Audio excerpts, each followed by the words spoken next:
J'aimerais qu'un moment puisse prier. J'aimerais que tu puisses commander à ton âme. Commander à ton âme en disant, oh mon âme, tu écoutes. C'est Jésus qui prend la place du roi. C'est Jésus qui est établi roi. Mon âme, tu n'as plus droit à diriger ma vie. C'est Jésus le maître de ma vie. C'est Jésus qui dirige mes pas. C'est Jésus le Seigneur de ma vie. Est-ce que tu peux prier maintenant? Oh mon âme, tu écoutes là. Mon âme, tu écoutes cela ce soir. Jésus est la place de Seigneur dans ma vie. Jésus est la place de Seigneur dans mes pensées. Jésus est la place de Seigneur dans mon cœur.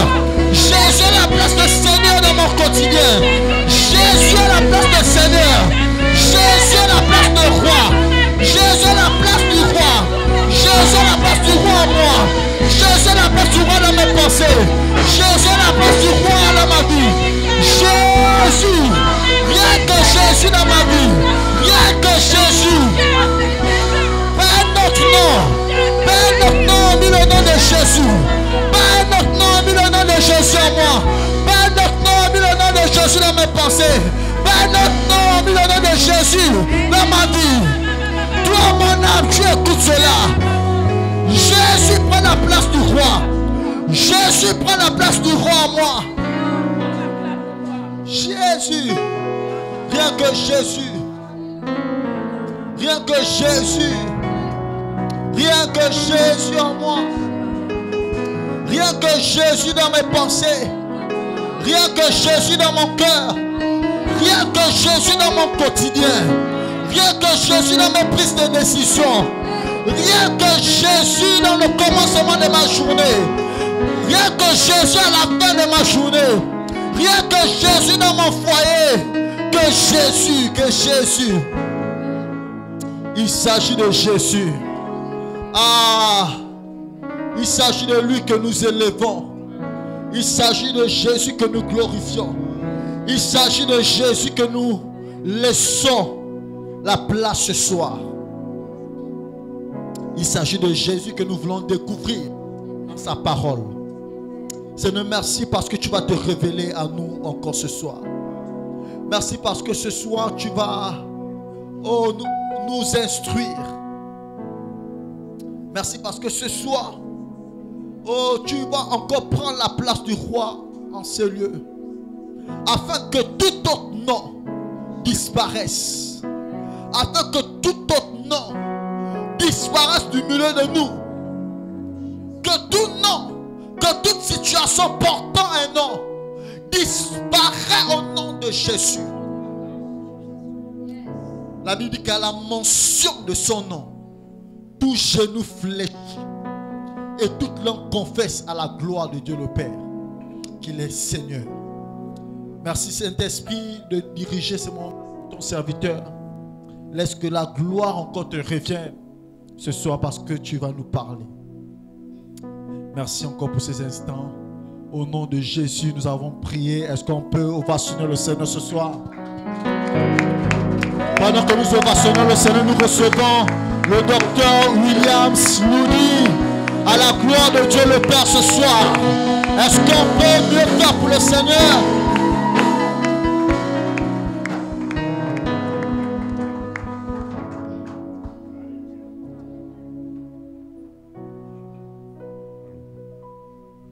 Amen.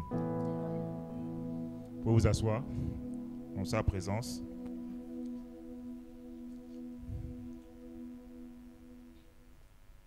Le culte est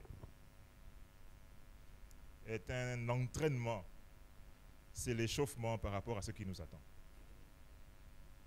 Vous savez que Dieu sait faire les choses en grand.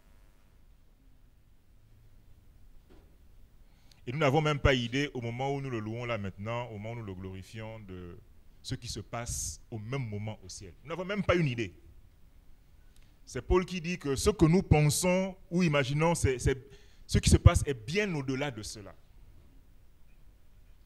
C'est pour cela qu'Apocalypse 5 nous donne un bref aperçu de la gloire, de la splendeur, Et l'apôtre Jean aussi pouvait dire qu'à un moment, nous serons comme Dieu parce que nous le verrons tel qu'il est. Lorsque nous serons enlevés, nous serons comme Dieu. Nous l'adorerons en esprit et en vérité des vérités parce que jusqu'à présent, nous l'adorons partiellement.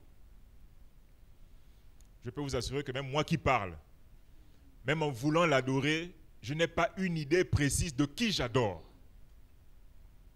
Nous l'adorons par la foi. C'est par la foi que nous contemplons la grandeur de Dieu. Mais vient le jour où nous le verrons face à face. Et à ce moment, nos genoux fléchiront. Nous serons dans la gloire. Il essuiera toutes les larmes de nos yeux. Et nous serons transformés à son image. Nous parlons depuis déjà 3 semaines du roi.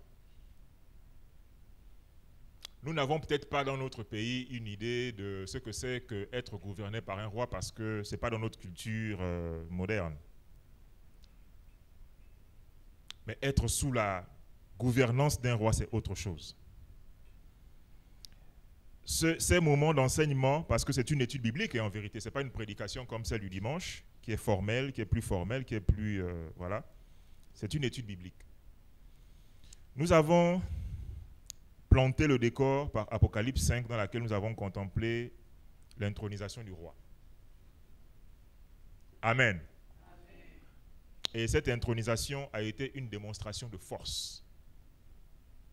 Parce que tout le monde a défilé, mais à la fin des fins, seul l'agneau a été trouvé digne d'ouvrir le livre. Seul l'agneau. Aujourd'hui, nous avançons dans la contemplation, la révélation de cet agneau-là, de ce roi plutôt. Et nous allons lire un passage que nous avons lu la dernière fois qui va nous permettre d'avancer par rapport à ce qu'on s'est dit la semaine passée. Est-ce que quelqu'un peut me rappeler brièvement ce qu'on s'est dit? Déjà le titre. Est-ce que quelqu'un a une idée de ce qu'on s'est dit la semaine passée? Avant d'aller plus loin. C'est une étude biblique, hein, ce n'est pas un enseignement. C'est pas... c'est pas une prédication. Donc, c'est participatif. Est-ce que quelqu'un se rappelle brièvement de ce qu'on a vu la semaine passée? Le titre. La révélation du roi, 2 points. Le roi fragile, le roi des hommes. Amen. Nous avons commencé par dire que notre roi est né de façon atypique. Naissance atypique. Il est descendant d'une prostituée, il est descendant d'une Moabite, il est descendant d'un couple meurtrier, David et Bathsheba, et il est le fils d'un couple dans lequel la fiancée est tombée enceinte de quelqu'un d'autre que le fiancé. Nous avons conclu par là que Dieu, en Jésus-Christ, s'est mis dans des conditions inconfortables pour rendre confortables même ceux qui sont inconfortables parmi nous. Nous avons aussi dit que la naissance de quelqu'un ne conditionne pas son avenir. Même si tu es né dans des conditions qui ne plaisent pas aux hommes, tu n'es pas né de la femme de papa, tu n'es pas né dans le foyer, tu es né, ton père t'a renié, etc., etc. Peu importe. Dès que tu nais, Dieu te prend en charge et tu as en toi les potentialités pour devenir roi. Amen. Parce que celui qui te fait roi, c'est l'agneau. Lui-même qui est devenu roi, malgré toutes les circonstances troublantes de son arrivée sur la terre. Nous avons vu beaucoup d'autres choses et aujourd'hui, nous allons continuer en relisant un passage que nous avions déjà lu et par ce passage, nous allons faire des parallèles avec l'évangile de Matthieu. Donc c'est Genèse. Est-ce qu'on peut prendre ensemble nos Bibles dans le livre de Genèse, le chapitre 49? Genèse chapitre 49.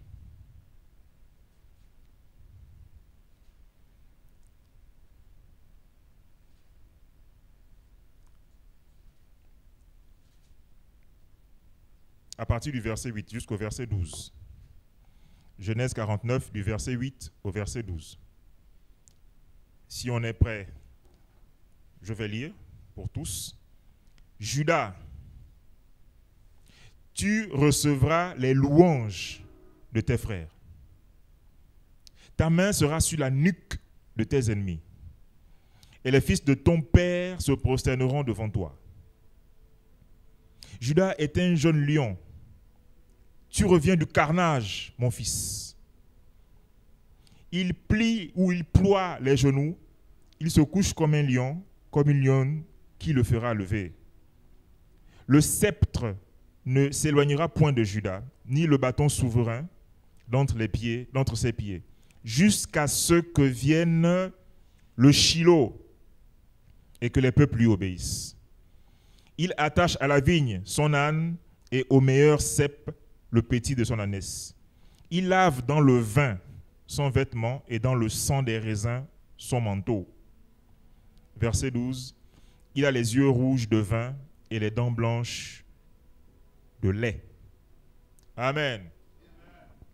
Bon, pour compléter ce passage, on va revenir sur un passage qu'on avait déjà lu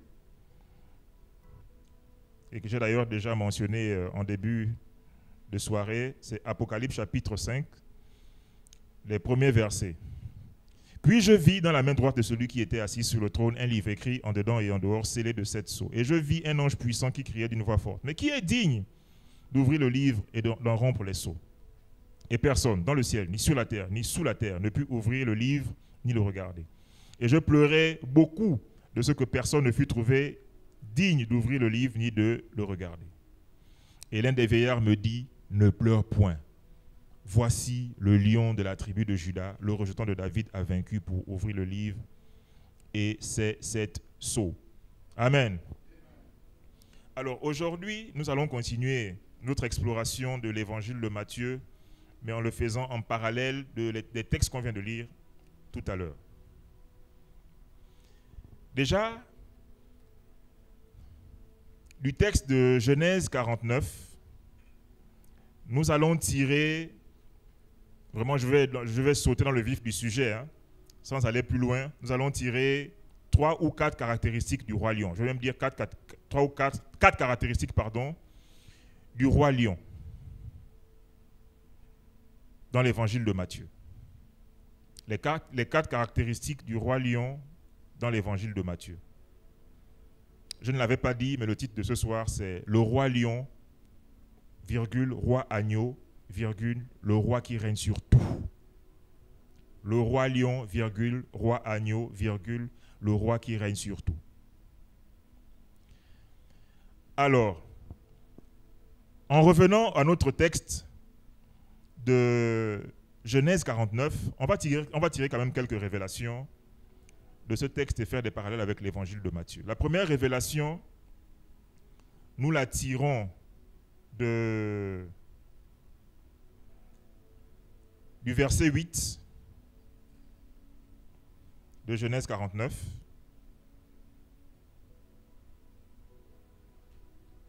Verset 8.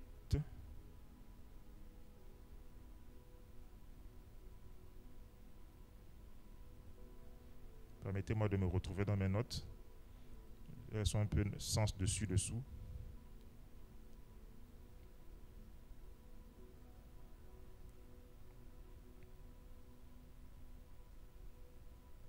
Ok, effectivement le verset 8. Il est écrit, « Judas, tu recevras les hommages de tes frères, et ta main sera sur la nuque de tes ennemis. Les fils de ton père se prosterneront devant toi. » Amen. Alors la première révélation, la première caractéristique du roi lion, parce que nous avons basculé du roi agneau de la semaine passée, cette fois-ci au roi lion, mais vous allez voir qu'on va revenir au roi agneau. La première révélation, c'est que le roi lion a sa main sur la nuque de ses ennemis. Je reprends. Selon ce passage, la première caractéristique du règne du lion, c'est qu'il a sa main sur la nuque de ses ennemis. Amen.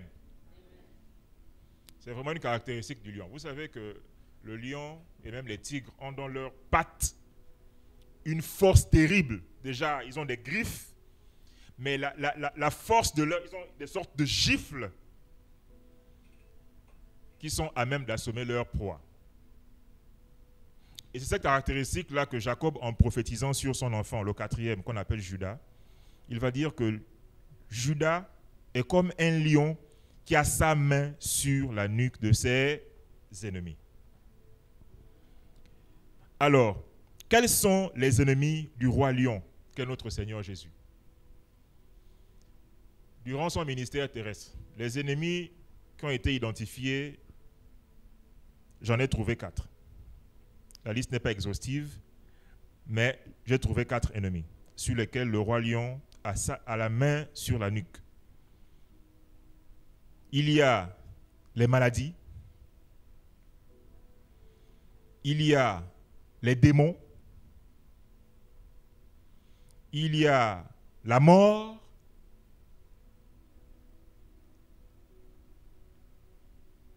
mais surtout, il y a la fausse spiritualité. Je reprends. Le roi lion a sa main sur la nuque de ses ennemis, lesquels sont les maladies, la mort, les démons et la fausse spiritualité, c'est-à-dire la spiritualité d'inspiration charnelle et satanique.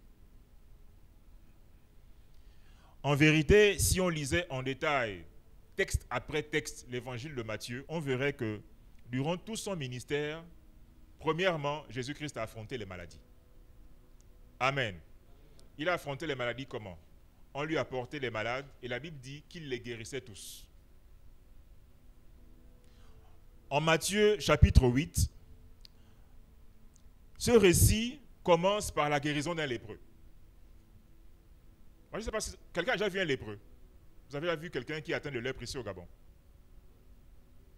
Vous avez vu à quoi il ressemble? Est-ce que vous pensez qu'il est humainement possible de restaurer la peau d'un tel homme? Ce n'est pas possible. Pourtant, à l'époque de Jésus, lors de son ministère, Jésus a vaincu la lèpre. C'est des choses qu'on s'imagine seulement comme ça. On lit les récits, mais on ne réalise pas la puissance qu'il faut pour restaurer la peau d'un lépreux. Et pour en avoir la preuve, il suffit que chacun d'entre nous aille par exemple à Nkembo, aller chercher un lépreux et essaye de lui imposer les mains. Vous comprendrez quelle puissance est nécessaire pour guérir quelqu'un comme ça. Mais il est écrit que Jésus a guéri les lépreux. Amen. C'était un ennemi pour lui, la maladie. On a aussi le récit, toujours dans Matthieu 8, de la guérison du serviteur d'un centenier. En fait, c'est l'une des guérisons les plus extraordinaires. Pourquoi? Parce que la Bible dit qu'il y a, pendant que Jésus marche, il y a un centenier, donc un capitaine d'armée qui s'approche de Jésus, et puis qui lui dit, suis-moi, s'il te plaît, maître, parce que à l'autre bout de la ville, il y a mon serviteur qui est en train de mourir. Et Jésus dit, c'est bon, je vais te suivre, allons-y. Et l'homme lui dit, non, Seigneur, oh, tu es le roi, je ne suis pas digne que tu entres dans ma maison. Mais de là où nous sommes là, dis seulement un mot et mon serviteur sera guéri. Car moi, qui ai des serviteurs, à l'un, je peux dire va et il va, à l'autre, je peux dire viens et il vient. Et qu'est-ce qu'il est écrit? Jésus fut dans l'émerveillement. Il dit, même en Israël, je n'ai pas vu une aussi grande foi. Ce qui se passe ici, c'est que la foi de cet homme démontre que Jésus est capable de guérir quelqu'un sans prononcer de prière. Parce que ce que Jésus fera, il va simplement dire à l'homme, va et qu'il te soit fait selon ta foi. Jésus donc va exercer une dimension de miraculeux qui n'a pas besoin du toucher, qui n'a pas besoin qu'on soit proche de la personne qui est malade. Et donc par là, il va démontrer sa royauté même sur les maladies. Amen. Mais ce qui est encore plus fort, c'est quand dans les versets 16 et 17 du même chapitre de Matthieu, il est écrit, le soir, donc quand ils ont vu tout ce qui s'est passé le matin, là, avec le centenier, avec le lépreux, avec toutes ces personnes-là, on dit, le soir, on amena auprès de Jésus plusieurs démoniaques. On a dit que le deuxième ennemi sur lequel le roi a la main sur la nuque, ce sont les démons. Amen. Jésus est venu démontrer qu'il est possible à un humain de dominer des esprits invisibles. Je reprends. Jésus est venu faire la démonstration que les esprits invisibles auxquels nous étions soumis et dont nous avions peur, il est possible de les dominer.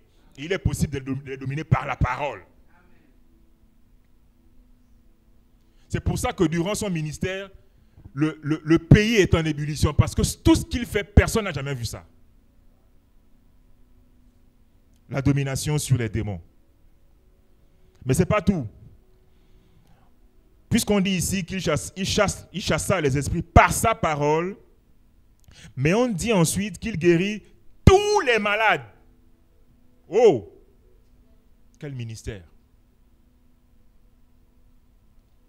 Je pense que, à l'image des serviteurs de David, dans 1 Chronique 11 et 1 Chronique 12, ce genre d'affirmation de la Bible doit nous pousser à une recherche passionnée de la face, mais aussi de la puissance de Dieu. Parce qu'il est écrit ici que Jésus guérissait tous les malades. Je ne sais pas si vous réalisez. C'est-à-dire qu'on amène à quelqu'un 100 malades et il guérit les 100. Allô? Je ne sais pas si on se comprend. Plongeons dans les Écritures ensemble. Que le Saint-Esprit nous fasse visiter les réalités de la victoire de Christ, mais surtout du surnaturel qu'il a exercé quand il était sur la terre, la domination qu'il a exercée. Il est écrit ici qu'il guérissait tous les malades. Maintenant, on pourrait se poser la question, est-ce qu'il guérissait tous les malades parce qu'il était Jésus, ou est-ce que c'est un pouvoir qu'il a transmis à ceux qui viennent après lui, c'est-à-dire nous? C'est une question qu'on peut se poser, mais qu'on doit se poser. Jésus, durant son ministère, en dehors de Matthieu 8, a affronté aussi la fausse spiritualité. Vraiment, durant tout son ministère, s'il y a quelque chose qu'il a combattu, c'est la fausse doctrine, les fausses affirmations, les fausses traditions, les fausses religions, tout ce qu'il y a de faux. Et c'est pour ça que dans sa vie, il a eu à combattre les pharisiens. Il a combattu encore qui? Les scribes. Mais les scribes, ce n'est pas un mouvement religieux en tant que tel, ce sont plutôt des techniciens de la parole. Premier mouvement religieux, les pharisiens. Deuxième mouvement religieux, les sadducéens. C'était les deux principaux mouvements religieux auxquels il avait affaire. Et chacun de ces mouvements religieux avait sa doctrine, avait sa façon de concevoir la spiritualité divine. Et ce qui était dangereux, c'est que les deux spiritualités se réclamaient de la Bible. Attention. Ça veut donc dire que nous pouvons avoir parmi les croyants, parmi les fils de Dieu, des spiritualités tirées de la Bible, mais qui ne sont pas divines. Et qu'il faudra combattre, parce que Jésus a passé quasiment tout son ministère, que ce soit dans Matthieu, dans Marc, dans Luc et dans Jean. Jésus passe beaucoup de temps, en dehors des guérisons et des miracles, il passe beaucoup de temps à faire de la restauration de la saine doctrine. Pourquoi? Parce que la fausse spiritualité est l'un des ennemis les plus dangereux et qui va transporter le plus de personnes en enfer. C'est pour cela qu'il est écrit que plusieurs me diront « Seigneur, Seigneur ». Je leur dirai que « Mais retirez-vous de moi, je ne vous ai jamais connu ». Et c'est là où les gens vont répondre « Mais n'avons-nous pas prophétisé en ton nom? N'avons-nous pas fait des miracles en ton nom ?» Moi, je leur dirais ouvertement « Retirez-vous de moi ». Pourquoi? Parce que la fausse spiritualité est un ennemi de Dieu. Parce qu'elle nous entraîne loin de la royauté du roi. Donc la première révélation, c'est que le lion a sa main sur la nuque de ses ennemis. Et je redis, 4 de ses ennemis sont la mort, les maladies, les démons et la fausse spiritualité. Et ce que j'ai oublié de dire, c'est que la fausse spiritualité, elle a 2 origines. Soit elle est humaine et charnelle, soit elle est d'origine satanique. La deuxième révélation que nous avons de ce passage de Genèse 49, c'est que le lion a vaincu au milieu d'un carnage. Nous allons relire ensemble le passage pour bien expliquer ce que ça veut dire. Verset 9, il est écrit « Judas est un jeune lion, et tu reviens du carnage, mon fils. » Ensuite, on dit « Il ploie ses genoux, il se couche comme un lion, comme une lionne qui le fera lever. » Amen. Alors, de quoi on parle ici? En réalité, si vous avez eu quelques informations sur la nature du lion, c'est que le lion aime les combats. Le lion aime se battre. Tout jeune déjà, les lionceaux apprennent à se battre. Ils apprennent à se battre contre des ennemis forts. Et dans la prophétie de Jacob ici, Jacob prophétise que le lion de la tribu de Juda va se caractériser par son amour pour les combats sanglants. Parce que le carnage est un combat sanglant, où beaucoup le sang coule. En réalité, cette deuxième révélation est une extension de la première révélation. Le lion, comme je disais, n'hésite pas à mener les combats, et il n'hésite pas à mener des combats au risque et au péril de sa vie. En fait, je vais développer un peu. Lorsqu'on parle de l'amour du carnage, on parle de quel carnage exactement? J'ai identifié ici 3 types de combats dans lesquels le lion va manifester sa supériorité. Le premier type de combat, ce sont les combats pour l'évangélisation. Les combats pour l'évangélisation. Et quand je parle de l'évangélisation, je parle de l'évangélisation sur toutes ses formes. Par exemple, là, dans quelques temps, votre église est engagée dans le grand programme Faire du bien. Je pense que le titre, c'est Toi et moi. Toi et moi. C'est l'évangélisation par le social, l'évangélisation par l'amour. Je peux vous dire que, quelle que soit la forme d'évangélisation, l'évangélisation est toujours un combat. À tous égards. C'est un combat parce que, évidemment, l'ennemi de nos âmes est contre le fait qu'il y ait des initiatives pour retirer de ses griffes les âmes qu'il a enfermées. C'est un combat aussi parce qu'il va en profiter par tous les moyens, il ne faut pas qu'on se trompe, d'essayer d'infiltrer votre église. Attention. Parce que quand l'ennemi ne peut pas vous vaincre de l'extérieur, il va essayer de vous vaincre de l'intérieur. Donc l'évangélisation est un combat. Récemment aussi, par rapport aux évangélisations missionnaires, j'ai appris sur Internet, j'ai vu, parce que je suis connecté sur le site de Jeunesse en Mission, Monde, j'ai vu que les équipes de Jeunesse en Mission en Tanzanie ou au Kenya, quelque chose comme ça, ont perdu 8 collaborateurs dans un accident. C'est-à-dire qu'ils allaient en évangélisation, et puis durant le trajet, il y a eu un grave accident et 8 missionnaires sont morts. Ils sont morts pour l'évangélisation. Or, il est écrit que le lion a vaincu au milieu du carnage. Vous savez, au milieu de l'évangélisation, parfois, il y a le sang qui va couler. Il ne faut pas qu'on se le cache. Parfois, évangéliser va vous coûter soit la vie, soit la réputation. Vraiment, les combats de toutes sortes vont jaillir lorsque vous voulez évangéliser. Amen. Le lion a vaincu au milieu du carnage.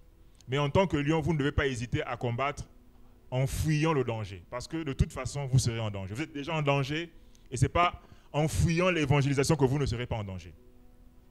Mais l'évangélisation vous expose davantage au danger parce que l'ennemi de nos âmes est contre toute initiative de récupération des âmes de l'agneau. Amen. Premier combat, l'évangélisation. Deuxième combat, c'est le combat de l'acquisition de la puissance. Par la sanctification, par la renonciation aux œuvres mortes, par la recherche de la plénitude et du revêtement de l'esprit, ainsi que les dons spirituels qui vont avec. Je reprends. Le deuxième combat, c'est le combat de l'acquisition de la puissance, par la sanctification, le renoncement aux œuvres mortes, la recherche de la plénitude et du revêtement de l'esprit, ainsi que les dons spirituels qui vont avec. Vous allez vous dire là, mais où est le rapport avec la royauté du roi? La royauté du roi, surtout du roi lion, va nécessiter une acquisition de puissance, une acquisition volontaire. C'est-à-dire que le lion doit rechercher la puissance qui va accompagner son ministère. C'est une puissance qu'on doit rechercher. Et pour rechercher cette puissance-là, il faut combattre. Je m'explique. Lorsque vous allez vouloir mener votre vie chrétienne devant la face de Dieu, vous serez exposé aux tentations. Qu'on soit célibataire ou marié, je peux vous assurer que la sanctification est un combat. Le combat contre les mauvaises pensées, le combat contre les sollicitations mondaines, on nous drague par-ci, on nous drague par-là, le combat contre l'appât aux doctrines et aux mouvements ésotériques étrangers, etc., etc.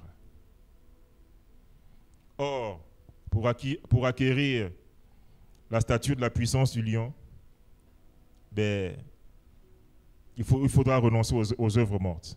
Il faudra volontairement rechercher la plénitude et le revêtement de l'esprit, ainsi que les dons spirituels qui vont avec.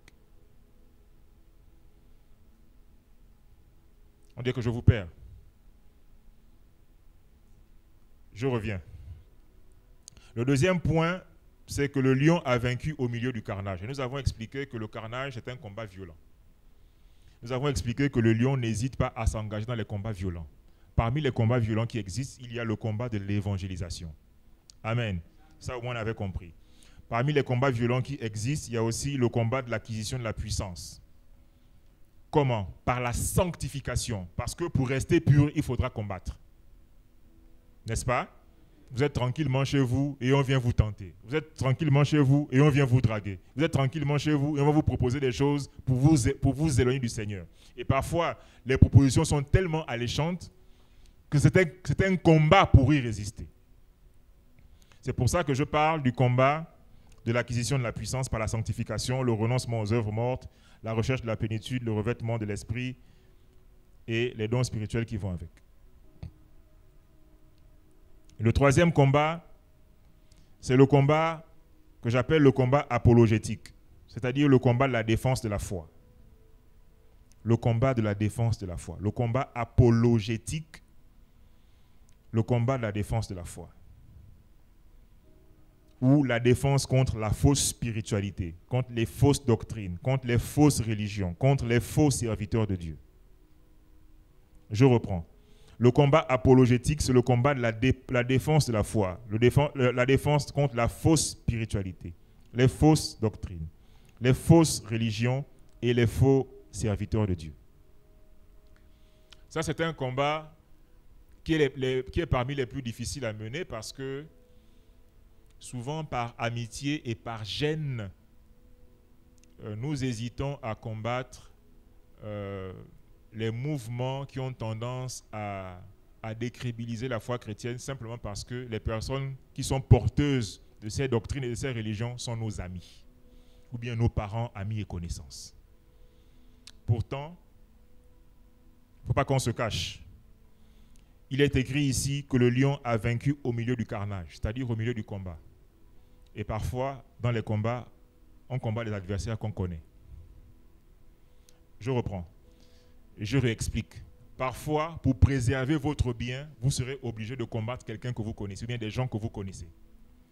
Mais des gens qui sont opposés à vous parce qu'ils défendent des valeurs qui sont contraires aux vôtres, ou les valeurs qui sont contraires aux valeurs du royaume de Dieu. Allô? Oh, on dirait que je vous perds. 3 combats donc, en résumé. Le combat de l'évangélisation, le combat de l'acquisition de la puissance et le combat apologétique. On ne s'en rend pas toujours compte, hein, mais Jésus a passé beaucoup plus de temps dans le combat apologétique. De Matthieu à Jean, s'il y a, je ne sais pas moi, peut-être 100 chapitres sur les 4 évangiles, il a peut-être consacré 60 chapitres à la lutte contre les fausses doctrines, les fausses pensées, les fausses opinions, les fausses traditions, les fausses religions, les fausses interprétations de la parole de Dieu. Il a passé plus de temps dans ça. Parce que c'est l'ennemi le plus dangereux de la foi chrétienne. Et ça a commencé au jardin lorsque le diable a dit à Adam, Dieu a-t-il réellement dit? C'est la base de tous nos problèmes. L'ennemi le plus dangereux de votre foi, mes frères et mes sœurs, c'est la fausse spiritualité. La fausse compréhension de la parole de Dieu, la fausse compréhension de la volonté de Dieu, la fausse compréhension des plans de Dieu. Dès que le diable a réussi là, le reste est pourri.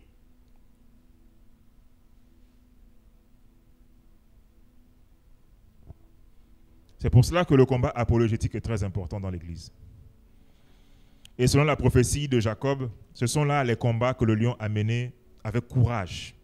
Il a participé au carnage. Et ça lui a valu des jalousies, parce que Jésus-Christ, le roi, a été jalousé. Ça lui a valu des tentatives d'assassinat, parce que quand Jésus-Christ, en luttant contre la fausse spiritualité, va renverser les tables des vendeurs dans le temple, c'est là où on va dire que non, là on va le tuer. Là il faut qu'on le tue, parce qu'il a osé s'attaquer à nos intérêts privés. On va le tuer. Mais prophétiquement, il avait déjà été encouragé par son ancêtre Jacob, qui va lui dire, mon fils, tu es le lion qui est revenu du carnage. C'est-à-dire que tu n'as pas hésité à mener des combats farouches. La troisième révélation, en rapport avec notre thème de ce soir, c'est que le lion est le Shiloh, le pacificateur. C'est le verset 10 qui le dit. Le sceptre ne s'éloignera point de Juda, ni le bâton souverain d'entre ses pieds, jusqu'à ce que vienne le Shiloh et que les peuples lui obéissent. Amen. En fait, ici, la révélation de ce passage-là, c'est que, étrangement, le but des combats du lion, c'est pour instaurer la paix. Selon l'adage qui dit que qui veut la paix prépare la guerre. Tous les combats menés par notre roi sont des combats qui ont pour but d'instaurer la paix. Le shalom. Il est écrit, c'est l'apôtre Paul qui le dit, que jadis, vous qui étiez éloignés, vous avez été rapprochés par le sang de Christ, car il est notre paix, lui qui des deux n'en a fait qu'un. Lui qui a renversé le mur de séparation, l'inimitié, qui a anéanti par sa chair la loi des ordonnances dans ses prescriptions, afin de créer en lui-même avec les deux un seul homme nouveau, en établissant la paix, le shalom, et les réconcilier l'un et l'autre en un seul corps, avec Dieu par la croix. Il est venu annoncer la paix à vous qui étiez loin et la paix à ceux qui étaient près. Le but du Shiloh, c'est l'instauration de la paix universelle, la réconciliation de tous les hommes, les Juifs et les Grecs, les païens et la descendance d'Abraham. Toutes les nations de la terre devaient être bénies par l'entremise de l'arrivée du Shiloh. Or, le Shiloh est le lion de la tribu de Juda. Ça veut dire que le but du lion, malgré sa force, malgré ses combats violents, c'est l'instauration de la paix. Et ça, ne l'oublions jamais. Même lorsque dans notre règne de lion, nous combattrons nos ennemis, il ne faudra jamais oublier que le but, c'est l'instauration de la paix. Nous faisons la guerre pour instaurer la paix. Et attention, la révélation précédente disait que, enfin, dans ce verset, on dit plutôt que le lion, en fait, enfin, la révélation passée, pardon, c'est la toute première révélation qui disait que le lion avait sa main sur la nuque de ses ennemis. Ça veut donc dire que le lion ne combat que les ennemis. Notre règne de lion, ce n'est pas pour combattre nos frères. Notre règne de lion, c'est pour combattre les ennemis. Amen. Nous ne combattons pas entre nous. Je ne combats pas mon frère parce qu'il a plus que moi. Il n'y a pas de combat entre nous. Parce que ici, le règne du roi, le roi lion, est un règne de combat contre les ennemis. Et jusqu'à preuve du contraire, si nous sommes frères en Christ, nous ne sommes pas des ennemis. Nous sommes des frères. Amen. Il est aussi écrit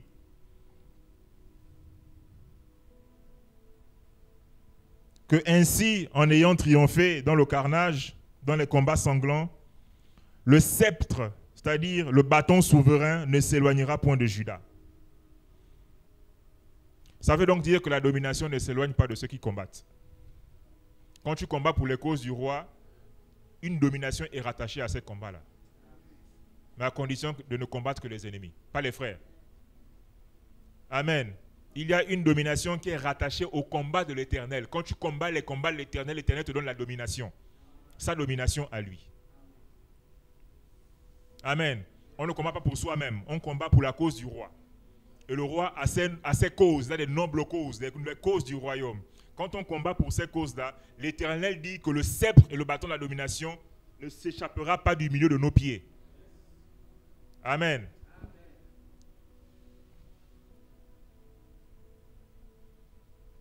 Mais il y a aussi une chose avec la pacification du Shiloh. C'est que selon Matthieu 4, au verset 17, la pacification du Shiloh a d'abord comme première arme la prédication de l'évangile.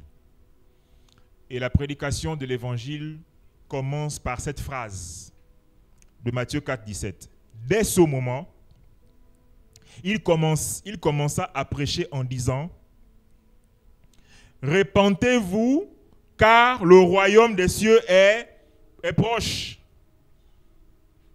Répentez-vous, car le royaume des cieux est proche. Ça veut dire que l'évangile de la repentance, c'est l'évangile du Shiloh. Ou je peux inverser. L'évangile du Shiloh, c'est l'évangile de la repentance. Je peux réexpliquer. L'évangile du pacificateur, c'est un évangile de repentance. Je peux le retransformer. L'évangile de retour à la soumission au roi, c'est ça l'évangile du Shiloh. Parce que le Shiloh a pour but de faire en sorte que tous les peuples reviennent sous la férule du règne du roi. Le roi, Dieu. Or, le message qui est censé ramener tous les peuples sous la gouvernance de la domination divine, c'est le message de l'évangile de la repentance. Est-ce qu'on se comprend? L'évangile de la repentance, c'est l'évangile du Shiloh. Parce qu'il pacifie les nations à l'aide du message de la repentance. C'est-à-dire le retour à la soumission du roi, mais aussi le retour à la soumission de la constitution du royaume, qui est la parole de Dieu, la Bible. Amen. Donc je reprends ce point-là en disant que, en résumé, le roi lion est un pacificateur, c'est le Shiloh. Et que toutes les guerres du Shiloh, du roi lion, ont pour but d'instaurer la paix, le shalom de Dieu. Il est descendu en personne pour réconcilier tous ces sujets rebelles avec lui-même. Et que son message, c'est l'évangile de la repentance. Selon qu'il est écrit, repentez-vous, car le royaume est proche. Amen. Et enfin, la quatrième révélation, qui va rendre notre titre plus complet, parce que jusque-là, on a parlé de la royauté du roi lion. Et avec ce dernier point, on va refaire le lien avec la royauté du roi agneau. Et pour ça, on va essayer de relire un peu en détail un verset qui peut passer inaperçu parce qu'on ne le comprend pas bien. Deux versets d'ailleurs, c'est le verset 11 et le verset 12 de Genèse 49.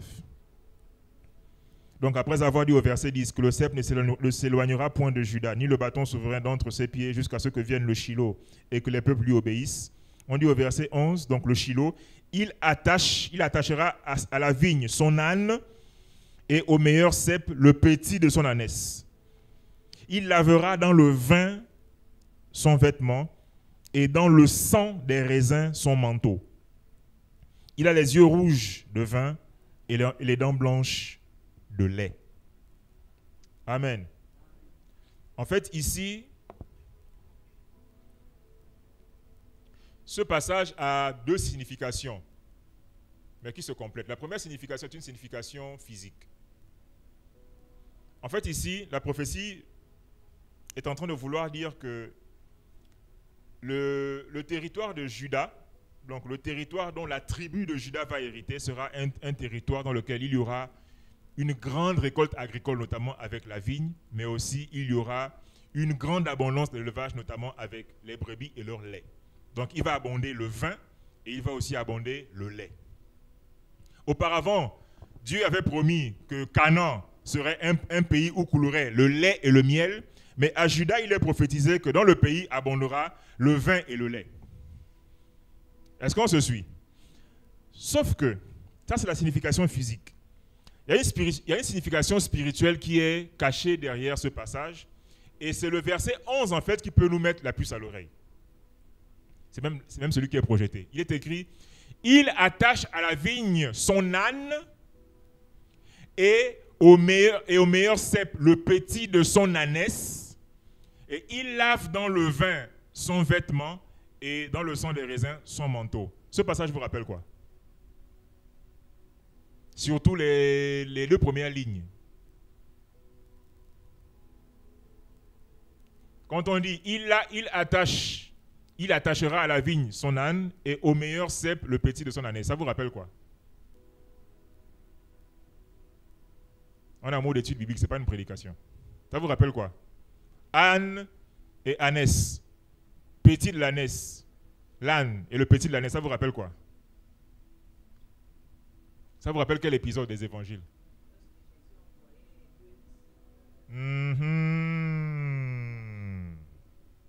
Merci. Alors, en fait, ici, cette prophétie de Jacob est ce qu'on appelle dans la Bible les prophéties messianiques. C'est-à-dire qu'elles envisagent déjà le règne du roi, mais sans le dire parfois de façon ouverte. En fait, ici, ce qui se passe, c'est quoi? C'est que c'est ici, à ce moment, que le lion de la tribu de Juda, venant avec son ânesse, va attacher son ânesse et ensuite va tremper son vêtement dans le vin qui est le symbole du sang. En réalité, ici, on nous parle déjà de la croix. Est-ce que vous me comprenez? Et on parle plus précisément du fait que le lion, le roi lion, est en train de se dépouiller de son vêtement de lion pour revêtir à nouveau son vêtement d'agneau. Je reprends. Ici, pour bien comprendre, est-ce qu'on peut revenir au verset 10 pour qu'on lise ensemble? Verset 10, juste avant. On dit que le sceptre ne s'éloignera point de Juda, ni le bâton souverain d'entre ses pieds, jusqu'à ce que vienne le Shiloh et que les peuples lui obéissent. Donc ici, la royauté du lion de la tribu de Juda, elle est déjà établie, elle est incontestable. Le lion est roi. Amen. Mais il faut que le lion aille plus loin. Verset 11.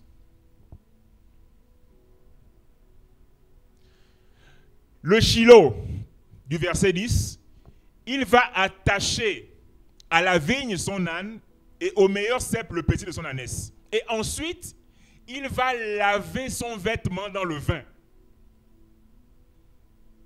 Et ce qui nous montre, ce qu'on vient de dire, c'est que la suite du verset, en fait, nous plonge déjà dans la piste du sang, en disant que le vêtement dans le vin et dans le sang des raisins, son manteau. C'est donc ici que le roi lion va se dépouiller de sa robe de lion pour revêtir sa robe d'agneau.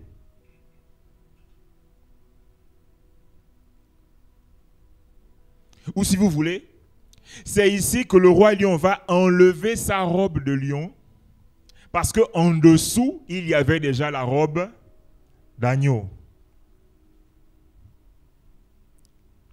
Parce que d'ailleurs, c'est sous la forme d'agneau, rappelez-vous, que Jean-Baptiste va reconnaître Jésus en disant que voici l'agneau du monde, voici l'agneau de Dieu qui ôte le péché du monde.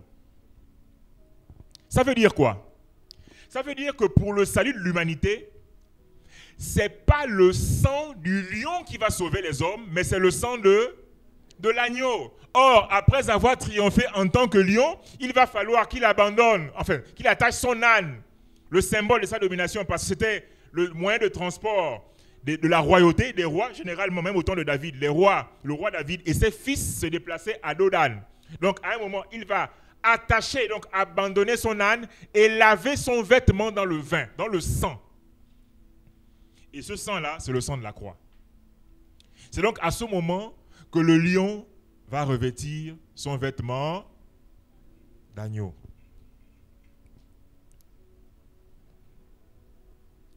Amen.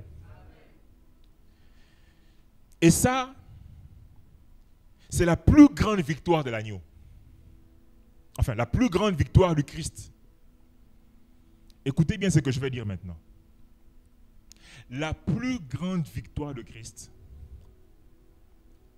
c'est d'avoir été un agneau devenu lion, qui ensuite se redépouille de sa robe de lion pour redevenir agneau. Pourquoi?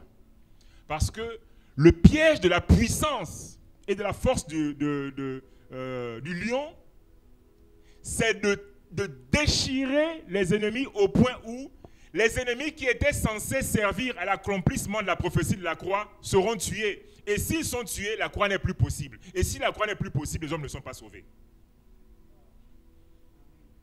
Bon, je réexplique, on dirait que j'ai compliqué l'affaire.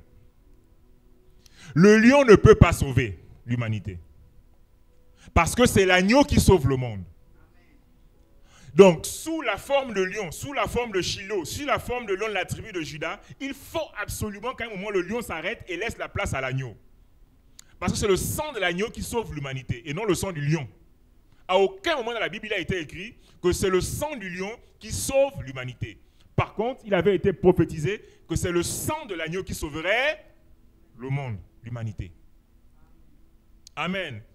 Et donc, la plus grande victoire, le plus haut fait de Christ, c'est d'avoir réussi, de s'être humilié en déposant, en attachant son âne et en plongeant son vêtement dans le sang.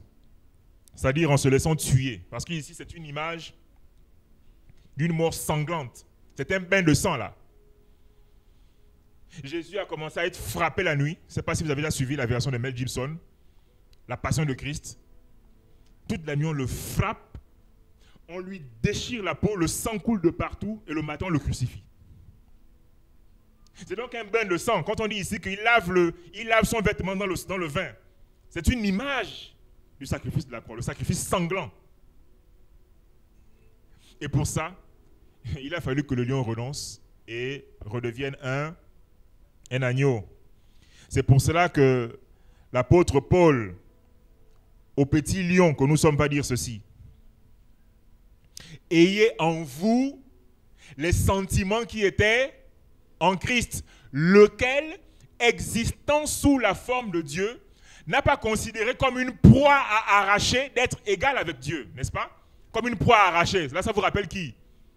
Le lion, le comportement du lion. Quelles sont les proies qu'il faut arracher? Un chasseur de gibier, un chasseur de proies. Il dit que le Fils n'a pas considéré comme une proie à arracher son égalité avec Dieu. Mais par contre, il s'est revêtu d'une forme de serviteur en prenant la forme d'un simple homme. Et aussi en devenant obéissant jusqu'à la mort et même jusqu'à la mort de la croix. C'est pour cela aussi que son Père l'a souverainement élevé et lui a donné le nom qui est au-dessus de tous les noms. Amen. C'est la forme d'agneau qui est la forme de puissance absolue. C'est un paradoxe. Là encore, je vais vous expliquer. Je vais vous expliquer. Et je vais prendre un exemple. Pasteur, imaginez-vous un peu que vous êtes dans la rue et qu'un homme qui a à peu près votre taille et votre corpulence veut se battre avec vous. Il vous lance un défi, il dit, je veux me battre avec vous, monsieur, vous m'avez énervé. En tout cas, il a une raison qu'il donne. Alors, je pose une question. quel sera le meilleur triomphe du pasteur? Est-ce que si... Je prends deux cas. Il y a deux cas. Prenons le cas où, finalement, bon, pardonnez, hein, pasteur. Le pasteur, vraiment, lui aussi s'énerve. Vraiment, il a tellement énervé le pasteur, il a trop insulté. Finalement, le pasteur se bat avec lui et le tape. Premier cas de figure. Deuxième cas de figure, qu'est-ce que le pasteur fait? Le pasteur dit non, mon frère, c'est vrai que tu es aussi costaud que moi, mais je ne peux pas te toucher. Et le pasteur fait venir un de ses fils ici à l'église qui a peut-être 12-13 ans et dit, mon petit, viens, tout mince là. Toi, bats-toi avec lui et tape-le.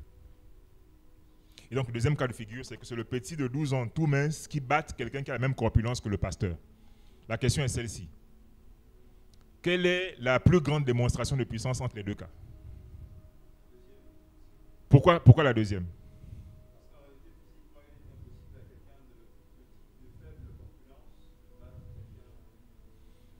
Oui, maintenant par rapport au pasteur, quelle est pour lui la meilleure situation de croix? C'est évidemment la deuxième. Moi, je veux l'explication. Pourquoi c'est la deuxième Pourquoi c'est la deuxième option? Parce que, en résumé, c'est la faiblesse apparente qui aura triomphé de la puissance apparente. C'est pour ça que c'est sous la forme d'agneau, c'est pour ça que nous avons commencé par lire Apocalypse 5. Quand le vieillard vient dire à Jean, ne pleure point, car le lion de la tribu de Juda a vaincu pour ouvrir le livre. Amen. Mais sauf que quand Jean regarde, il ne voit pas un lion, il voit qui? L'agneau. Pourquoi? Parce que déjà ici, le lion, c'est déjà dévêtu de son costume de lion et c'est l'agneau qui a déjà pris le relais. D'accord? Et sous cette forme de faiblesse, cette forme de fragilité, que l'agneau va faire la démonstration à tout le collège des anges de Dieu, tout le collège des êtres vivants, tout le collège des vieillards, qu'il est l'être le plus puissant après son Père. Ça veut donc dire que c'est sous la forme la plus faible, un peu à l'exemple du petit de 12 ans, qu'il va triompher des plus forts. On dit que je vous ai perdu.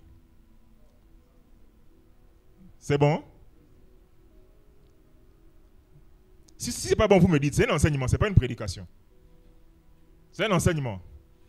Je reprends en finissant, en concluant par là. En Genèse 49, verset 10 et verset 11, verset 10 nous disait que le Shiloh aura une domination éternelle. Voilà, le sceptre ne s'éloignera point de Juda, le bâton souverain jusqu'à ce que vienne le Shiloh et que les peuples lui obéissent. Ça, c'est un point, ça, c'est réglé. La domination du roi lion, elle est établie. Le lion de la tribu de Juda, il est fort. Mais sauf que le roi de la tribu de Juda ne peut pas sauver. Parce que ce n'est pas le sang du lion qui sauve, mais le sang de l'agneau. C'est pour ça qu'au verset 11, il est écrit, il attache à la vigne son âne, c'est-à-dire que maintenant le roi, dont la domination maintenant elle est établie, il a vaincu les démons, il a vaincu la mort, il a vaincu les maladies, il a vaincu les fausses prophéties, les fausses doctrines, les fausses spiritualités. Maintenant, il faut que de façon concrète, il sauve le monde. Alors, qu'est-ce qu'il fait? Il monte sur son âne, il arrive à la vigne qui est un peu le symbole du lieu où se trouvent les raisins, donc où se trouve beaucoup de sang. Il va attacher son âne là, d'accord? Et il va laver son vêtement dans le vin, qui est le symbole du sang. C'est à ce moment, en fait, que le lion va se dépouiller de sa robe de lion pour redevenir un agneau. Pourquoi? Parce que c'est le sang de l'agneau qui sauve l'humanité, non le sang du lion. Et je dis que cet épisode-là est une explication, enfin cette prophétie est une explication, est un éclaircissement d'Apocalypse 5 qui dit que quand le vieillard dit à Jean ne pleure point parce que c'est le lion de la tribu de Juda qui a vaincu. Mais lui, quand il ouvre les yeux, il ne voit pas un lion, il voit un agneau. Il est là, l'agneau. Et je dis par la suite aussi que c'est ce que Paul reprend en nous expliquant, en disant que vous aussi, en tant que petit lion, vous devez revêtir les sentiments qui étaient en Christ. Parce que lui, qui existait en forme de Dieu, en forme de puissance absolue, en forme de lion, en forme de dominateur, il n'a pas hésité à renoncer à sa forme de Dieu pour revêtir une forme de serviteur, en devenant un simple homme et en acceptant d'obéir jusqu'à la mort, même jusqu'à la mort de la croix. C'est pour cela que Dieu aussi l'a souverainement élevé en lui donnant un nom qui est au-dessus de tous les noms, afin qu'au nom de Jésus, dans la terre, sur la terre, sous la terre et dans les cieux, que tout genou fléchisse et que toute langue confesse que Jésus-Christ est Seigneur à la gloire de Dieu le Père. Amen. La plus grande victoire de l'agneau, c'est son dépouillement. C'est ce que je dis ici. Son dépouillement. Il a connu un dépouillement en 2 épisodes, selon le passage de Philippiens qu'on vient de lire, enfin que je viens de réciter. Premièrement, il a revêtu la forme de serviteur, c'est-à-dire la forme humaine la plus simple. Première victoire. Parce qu'en tant que Dieu, passer de Dieu à homme, c'est vraiment une descente, c'est une dégradation pas possible. Mais il a réussi à renoncer à sa forme de Dieu. Deuxième victoire, il s'est laissé égorger comme un agneau en obéissant à la mort humiliante de la croix. Je dis donc que le royaume, le triomphe royal de Jésus-Christ ne vient donc pas de son ministère de puissance, de son ministère miraculeux, mais de sa double humiliation. La double humiliation de l'agneau.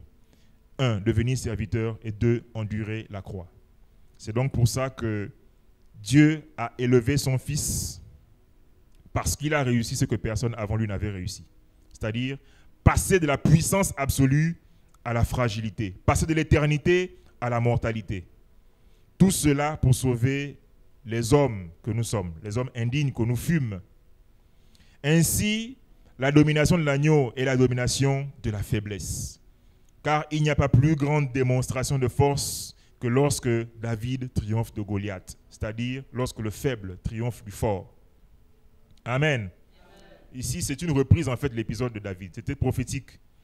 Je dis aussi que la royauté du lion est une royauté héritée de la tribu de Juda. N'est-ce pas? Voilà pourquoi on parle du roi de la tribu de Juda. Par contre, la royauté de l'agneau est une royauté méritée par ultime obéissance. Je reprends. La royauté du lion est une royauté héritée. Or, la royauté de l'agneau est une royauté méritée. Royauté héritée et royauté méritée. La victoire du lion est une victoire de la puissance, de la force. Mais la victoire de l'agneau est une victoire de la faiblesse. Car même la faiblesse de Dieu est plus forte que le monde. Et donc, c'est dans sa forme la plus faible que l'agneau a démontré sa supériorité, selon qu'il est écrit, « C'est quand je suis faible, c'est alors que je suis fort. » Amen. Que Dieu bénisse sa parole.